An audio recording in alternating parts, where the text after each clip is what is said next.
Урматтуу маалымат кызматкерлери, мен силерге чоң рахмат айтам. Бизди колдоп, биздин чакырууга келгениңиздерге. Биринчи мен өзүм таанышып кетейин.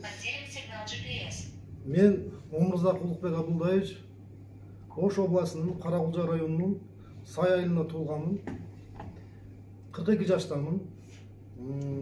2007 жылдан бери прокат кызматында иштейм.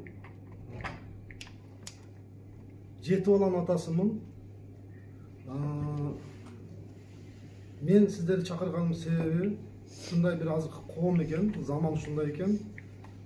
Сайттар, Facebook баракчалары, Instagram баракчалары ушундай тез аябай жакындай тез биз жөнүндө, биздин үй-бүлө жөнүндө айтылган сөз көбөйүп кеткендиктен мен ушуну чечтим. Мен 1-2 мурда айтмакмын, себеби мен кичине ооруп, тамагым ооруп, мен ошого силерге чакырбадым. Ошончо анча-мынча журналисттердин чакыруусуна да жооп бербедим. Бүгүн официалдуу түрдө өзүм сиздерге маалымат бергени келдим. Мен өзү мусулманмын, ислам динин кармайм. Имам Азам мазхабындамын, Матуриди акыйдасындамын. Кудайдан бир нерсе сурап кетем. Кудай мени жалган сүйлөтпөсүн. Мен ушул жерде сүйлөгөн сөзүмө акыретте жооп бербейин. Ушул сөзүм мен чын болсун. Чындык сөз чынчыл адамдардын жүрөгүнө жетсин, ушуну Алладан сурап кетем.